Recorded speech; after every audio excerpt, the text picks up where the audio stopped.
What's up guys, my name is Dante Silva. I'm riding downhill for the Canyon Collective Pirelli, and this is my Canyon Sender.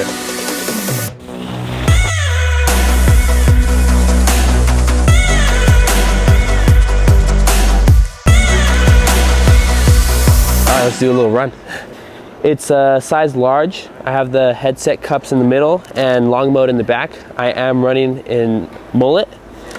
I have 780 bars, 45 millimeter stem. We are running Pirellis this year, and they are prototypes, so I can't go too deep into it. And then PSI, my go-to PSI is 24 in the front and 27 in the rear. Yeah, I'll probably go a bit softer in the front tire and probably keep the rear the same just because of all the rocks at the bottom. If it was no rocks, I would go super soft with muds, but since we got like a minute and a half of just straight rocks, I gotta run dries, and I want to protect these beautiful wheels. So I'm gonna keep it at like 27 in the rear. I have rock shock, fork, and shock. I run my fork pretty progressive, but still pretty soft. I have 135 PSI normally, and 4 bottom out tokens.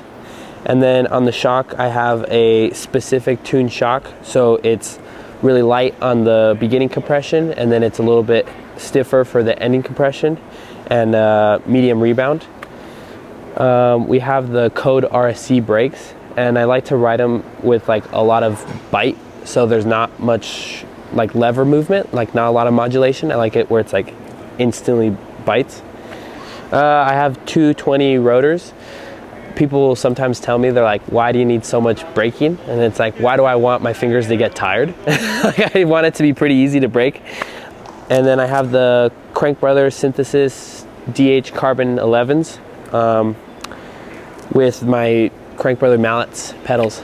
I usually run my cleat pretty far back, actually in the race mode in the Crankbrothers shoes. It's a pretty comfortable there, and like it doesn't get your calves tired. And then for the pins, I usually run them really tall. I like a lot of like grip. I don't like it to be like moving a lot. We got the SRAM drivetrain, the 7-speed. And we actually have the O-chain in the front. This is my first year running O-chain, and it's been a huge difference. Actually, I went back home at the beginning of the season with my regular cranks, and I felt like my bike wasn't working. And then I was like, what the heck? And I came back for the World Cup season, and I hopped on the O-chain, and I was like, oh, that's why. Because I mean, this thing just makes you feel like you're floating over the rocks and stuff. And then especially when you come into some hard braking, it tracks super well, and it just helps this bike stay a lot more planted.